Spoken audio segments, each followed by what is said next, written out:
का स्वागत है। आज हम आप लोगों को कफन कहानी के बारे में पढ़ाएंगे और उसके बारे में सब कुछ बताएंगे।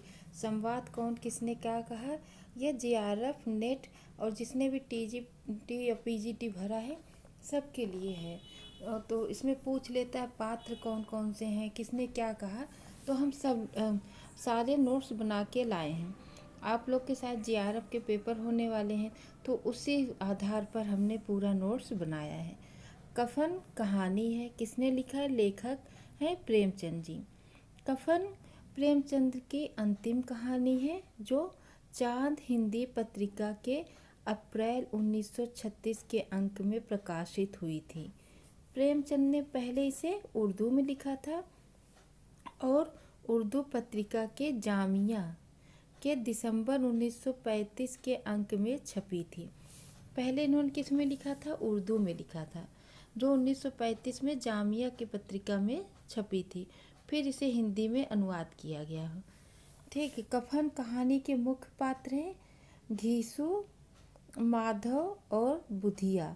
यहाँ मिस्टेक हो गई है, इसके लिए क्षमा करिएगा। घीसू, ठीक है। अब कफन कहानी का सारांश, फिर कफन कहानी की भाषा शैली, फिर कफन कहानी का उद्देश्य, फिर संवाद, सब कुछ हम बताएंगे।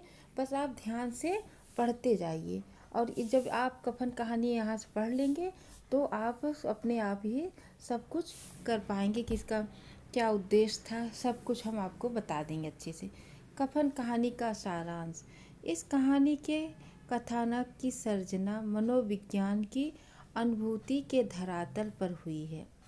यह अत्यंत सुगठित और सुव्यवस्थित है तथा इसमें केवल एक संवेदना का सूत्र संपूर्ण कथानक की सृष्टि से में प्रयुक्त हुआ है। इस कहानी में कथानक कई मूल संवेदना यह है कि आधुनिक आर्थिक विषमता, बेरोजगारी और निकम्मे समाज के कारण सर्वहारा वर्ग कितने स्वार्थी, कामचोर और जड़ हो जाता है कि वह अपनी मृतक पुत्र वधू और पत्नी की कफन के लिए एकत्र चंदे के धन को शराब पीने में व्यय कर डालता है और अंत में अपने कुकृत्य को का समर्थन करने के लिए समाज की रीति रिवाज को कोसता हुआ कहता है कि कैसा बुरा रिवाज है कि जिसे जीते जी तन ढकने को चीथड़ा भी न मिले, उसे मरने पर कफन चाहिए। कफन लाश के साथ जलकर राख हो जाता है। इस पर यह कौन कहता है? यह घीसू, माधव का पिता जो है घीसू कहता है। इस प्रकार कहानी के कथानक का आरंभ घीसू और माधव की दीनहीन और कारुणिक समस्या से होता है। इसके पश्चात परिचय और घटना की तैयारी होती है, जिसमें कहानीकार यह देखता है माधव की पत्नी के बच्चा होने वाला है। वह प्रसव वेदना से छटपटा रही है, जबकि झोपड़ी के द्वार पर अलाव के सामने घीसू और माधव दोनों बाप बेटे चुपचाप बैठे इंतजार कर रहे हैं कि कब उसकी पत्नी मरे और घर में शांति हो। मतलब जल्दी से पत्नी मर जाए और हम लोग को छुट्टी मिल जाए। इसके उपरांत कथानक में उत्तेजक घटना आती है जब वे माधव की स्त्री मर जाती है। पहले तो दोनों छाती पीट पीट कर हाय हाय करते हैं, फिर लकड़ी के लिए चंदा इकट्ठा करते हैं। इसके उपरांत कथानक में घात प्रतिघात का सच का संघर्ष दिखाया गया है। बाप बेटे दोनों कफन खरीदने के लिए दुकान पर जाते हैं। कुछ न खरीद कर कई दुकानों का चक्कर लगाते हैं और शाम हो जाता है। कथानक चरम सीमा तक आता है जब बाप बेटे अनायास किसी दैवी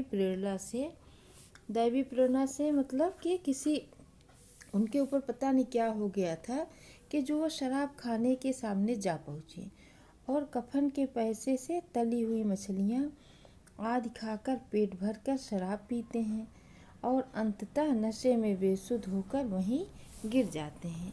इस प्रकार कहानी में ग्रामीण जीवन की रूढ़िग्रस्तता और बेकारी का सफल चित्रण हुआ है। अब कहानी में घीसू और माधव का चरित्र चित्रण। घीसू और माधव क्या क्या थे, जिसके बारे में अगर ये पढ़ेंगे तो पता चलेगा। कहानी में जो है माधव की पत्नी बुधिया है। उसे प्रसव पीड़ा से वो तड़प रही है, परंतु ये दोनों लोग बाहर अलाव के सामने चुराए हुए आलू को भून भून कर खाते हैं। और जब ये क्या कहते हैं, घीसू कहता है माधव से कि जा देखा कहीं मर तो नहीं गई क्या, देख। तो कहता है कि मैं नहीं जाता। तो पूरी कहानी इन्हीं दोनों के इर्द गिर्द घूमती है। तो इस कहानी मुख्यतः दो पात्रों घीसू और उसके पुत्र माधव का वर्णन आया है। दोनों ही निर्धन श्रमिक वर्ग से संबंधित हैं। दोनों आराम तलब, कामचोर और बदनाम हैं।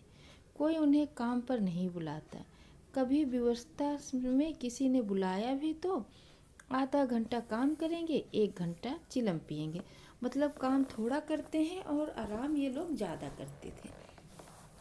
ये 1 दिन काम करते हैं तो 3 दिन आराम करते हैं। जब फाके पड़ने की नौबत आती तो एक पेड़ से लकड़ियाँ तोड़ता और दूसरा उसे बाजार में बेचकर पेट पूजा का जुगाड़ करता। अपनी हरामखोरी कुप्रवृत्तियों के कारण ये मजदूरी नहीं कर पाते। आर्थिक विपन्नता में दोनों को निर्दयी, कठोर और हृदयहीन बना दिया है। तभी तो घर में बुधिया प्रसव पीड़ा से तड़प तड़प कर प्राण छोड़ देती है और वे दोनों अलाव के सामने बैठे बैठे चोरी के भुने हुए आलूओं को खाने में मग्न हैं। ये उसकी चीख सुनते हैं लेकिन उसके पास जाते भी नहीं और वह मर जाती है। इस प्रकार इसको दारुण दशा, विपन्नता और अंतिम परिणति किसी भी संवेदनशील मनुष्य के लिए दिल को दहला देती है और इस समाज की विषय आर्थिक संरचना पर सोचने के लिए बाध्य कर देती। इस कहानी के पढ़ने से लगता है सब कुछ साक्षात सामने हो रहा। प्रेमचंद जी कहानी ऐसे लिखते थे कि जैसे लगता था कि जब कहानी पढ़ो तो सब कुछ अपने सामने हो रहा है। कफन कहानी का कथोपकथन। प्रेमचंद जी ने संवाद के माध्यम से पात्रों की चारित्रिक विशेषताओं का उद्घाटन अत्यंत मार्मिक और कलात्मक ढंग से किया है। अगर पूछ ले कथोपकथन कैसा है तो ये है, ये संवाद कथा सूत्र को आगे बढ़ाने में सहायक बने हैं। उन्होंने अपने पात्रों के मनोभावों का चित्रण नाटकीय एवं मनोवैज्ञानिक स्तर पर किया है। किस पे किया? नाटकीय और मनोवैज्ञानिक स्तर पर। वे जानते हैं कि कौन पात्र किस परिस्थिति में कैसे मनोभाव को व्यक्त करता है। इन्हीं विशेषताओं को उद्घाटित करने वाला एक उदाहरण द्रष्टव्य है। घीसू ने कहा, मालूम होता, घीसू यानी माधव का पिता, मालूम होता है बचेगी नहीं, सारा दिन दौड़ते हो गया। जा देख तो आ माधव चिढ़कर बोला। मरना ही तो है, जल्दी मर क्यों नहीं जाती? देख कर क्या करूँगा? तू बड़ा बेदर्द है बे। साल भर जिसके साथ सुख चैन से रहा उसी के साथ इतनी बेवफाई। तो मुझसे तो उसका तड़पना और हाथ पांव पटकना नहीं देखा जाता। जो ये वाला वाक्य है, तू बड़ा बेदर्द है बे, ये कौन कह रहा? घीसू। और ये वाला, तो मुझसे तो उसका तड़पना और हाथ पांव पटकना नहीं देखा जाता, ये कौन कहता है? माधव कहता है। वातावरण। इस कहानी में वातावरण की प्रधानता है। प्रेमचंद जी वातावरण के सृजन में सिद्धहस्त हैं। इस कहानी में वातावरण की सृष्टि कथाकार ने इतने मनोयोग से किया है कि यह कहानी जीवन की सच्ची घटना प्रतीत होती है। अभी यही हम कह रहे थे ना, इन्होंने इतने अच्छे से यह कहानी का वर्णन किया है कि जैसे लगता है मतलब सब एकदम सच्ची ये घटना है। स्थान एवं परिस्थिति का यथार्थ बोध इसमें सफलतापूर्वक प्रस्तुत किया है। कहानी के आरंभ में ही बिंबात्मक वातावरण प्रस्तुत किया गया है। झोपड़े के द्वार पर बाप और बेटे दोनों एक बुझे हुए अलाव के सामने चुपचाप बैठे हुए हैं और अंदर बेटे की जवान बीबी बुधिया प्रसव वेदना से पछाड़ खा रही थी। रह रहकर उसके मुंह से दिल हिला देने वाली आवाज़ निकल रही थी कि दोनों कलेजा थाम लेते थे। इतनी दर्दनाक चीख थी उसकी कि ये लोग भी अपना कलेजा थाम लेते थे। जाड़े की रात भी प्रकार सन्नाटे में डूबी हुई थी। जाड़े की जो रात थी, सब लोग जल्दी सो जाते हैं तो एकदम सन्नाटा था, लेकिन कौन चिल्ला रहा था? सिर्फ बुधिया चिल्ला रही थी। सारा गांव अंधकार में लय हो रहा था। भाषा शैली कैसी है? इस कहानी की भाषा शैली सरल, सशक्त और एवं सजीव है। इससे प्रौढ़ता, परिपक्वता एवं सप्राणता पर्याप्त मात्रा में मिलता है। वह अधांत पात्रानुकूल है। वातावरण के चित्रण में भाषा पूर्णतः वर्णनात्मक हो गई है। इस कहानी में भाषा की बिंबात्मकता सर्वत्र दिखाई देती है। उदाहरण देखिए, सवेरे माधव ने कोठरी में जाकर देखा तो उसकी स्त्री ठंडी हो गई थी, क्योंकि वह प्रसव पीड़ा से की वेदना से मर गई। उसके मुंह पर मक्खियां भिनक रही थी। पथराई हुई आंखें ऊपर टंगी हुई थी। सारी देह धूल से लथपथ हो रही थी। उसके पेट में बच्चा मर गया था। इस कहानी में नाटकीयता प्रायः दिखाई देती है कि व्यंग्य साधित तो इस कथाकार में जन्मजात ही रहा है। व्यंग्य तो हर कहानी में ये मार ही देते हैं। व्यंग्यात्मकता का एक उदाहरण यहाँ प्रस्तुत है। दुनिया का दस्तूर है, नहीं तो लोग बावनों को हजारों रुपए क्यों दे देते हैं? कौन देखता है परलोक में मिलता है या नहीं? बड़े आदमियों के पास धन है, चाहे फूकें, हमारे पास फूकने को क्या है? यह वाक्य कौन कह रहा है? घीसू अपने बेटे से कहता है कि बड़े लोग, दुनिया का दस्तूर है, नहीं तो लोग बावनों को हजारों रुपए क्यों देते हैं? जब कोई मर जाता है तो बावनों को बहुत सब, जब कुछ काम किया जाता है तो बहुत सारा सामान दिया जाता है। तो वही वो घीसू माधव से कह रहा है कि यह तो बावनों को 1000 रुपये क्यों देते? कौन देखता है परलोक में मिलता है या नहीं? बड़े आदमियों के पास धन है, चाहे फूके, हमारे पास फूकने को क्या है? कफन कहानी का उद्देश्य क्या है? उद्देश्य की दृष्टि से यह कहानी यथार्थवादी है। आर्थिक विषमता वाले जिस समाज में एक और तथाकथित धनी मानी और बड़े लोग बैठे बैठे दुनिया के सारे आनंद लेते हैं, तथा निर्धन मजदूर एवं किसान रात दिन कठिन परिश्रम करके भी दो जून की रोटी का जुगाड़ नहीं कर पाते। जो निर्धन मजदूर और किसान है, वो किसान भी रात दिन मेहनत करता है, फिर भी 2 जून की रोटी वो नहीं खा पाता है, क्योंकि उसके ऊपर इतना ज़्यादा कर्ज होता है कि वह वही चुकाते चुकाते मर जाता है। वहाँ घीसू और माधव के कामचोर हो जाने को लेखक ने उचित ही माना है, क्योंकि अगर घीसू और माधव कामचोर हैं जिसमें कुछ बुरा नहीं, क्योंकि जब किसान और मजदूर इतना मेहनत करके अपना पेट नहीं भर पा रहे हैं, तो ये लोग तो मेहनत भी नहीं कर रहे हैं, तो इनका पेट नहीं भर रहा तो कोई बात नहीं। ये लोग रात दिन मेहनत करते हैं, इसलिए इनको तो ये अफसोस नहीं कि हम मेहनत कर रहे हैं उसके बाद भी हमारा पेट नहीं भर रहा। लेखक ने यहाँ किसानों मजदूरों में चेतना जगाने का प्रयास किया है। आर्थिक शोषण के विरुद्ध क्रांति भावना भरना उसका उद्देश्य बन गया है। गरीबी व्यक्ति को किस स्तर तक संवेदनशून्य और जड़ बना सकती है? घीसू और माधव इसके ज्वलंत उदाहरण हैं। मतलब कि गरीबी व्यक्ति को किस स्तर तक संवेदनशून्य और जड़ बना सकती है। मतलब कि इनकी बहू या इनकी पुत्रवधू यानी माधव की पत्नी प्रसव पीड़ा से तड़प रही, फिर भी इन पर कोई असर नहीं होता और ये लोग आलू भून भून के खाते हैं। और एक किसी दावत में ये घीसू गए होते हैं तो उसकी कहानी अपने बेटे से कि क्या स्वादिष्ट दावत थी उसको भी बताते हैं। तो मतलब इन लोग को उसकी पीड़ा से कोई फर्क नहीं, बस इंतजार कर रहे थे कि कब ये मरे और शांति हो। घीसू और माधव इसके ज्वलंत उदाहरण हैं। किसी भी सभ्य समाज को आर्थिक स्थिति की ऐसी विषमता चिंतनशील प्राणी को सोचने पर अवश्य बाध्य करेगा। मतलब इस तरह किसी सभ्य समाज में लोग नहीं हो सकते हैं। लेखक का कहना यही है।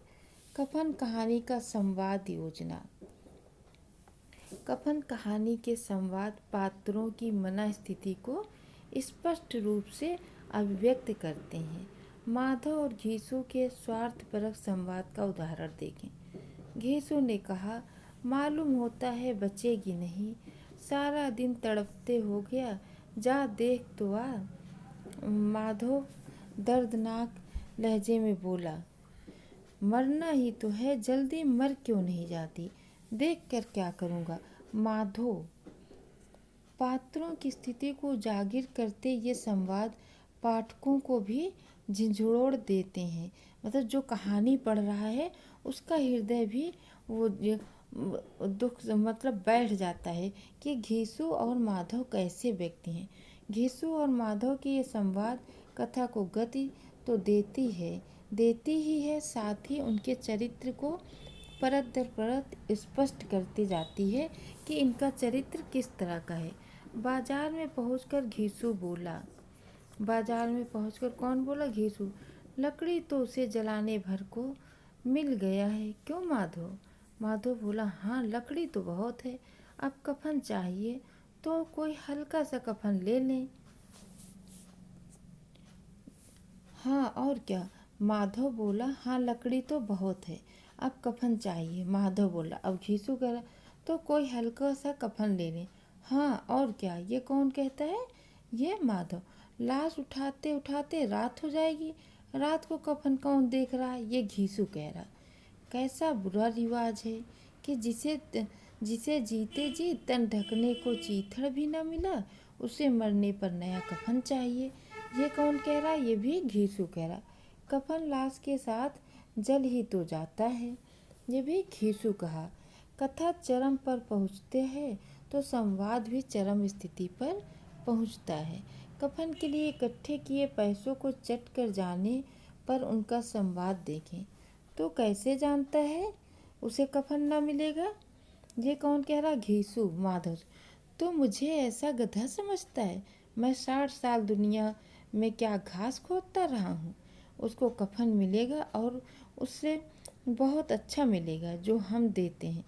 घीसू और माधव के संवाद कथा को गति देने में सहायक हुए हैं। अतः कफन कहानी के संवाद संचित पात्रानुकूल और प्रभावोत्पादक है। कफन कहानी संवाद संक्षिप्त पात्रानुकूल और प्रभावोत्पादक है। आप लोग हमारा वीडियो शुरू से लेकर आखिरी तक ज़रूर देखिए। इसे लाइक शेयर सब्सक्राइब करिए। एक बार पढ़ के देखिए, आपको फ़ायदा ज़रूर मिलेगा। धन्यवाद।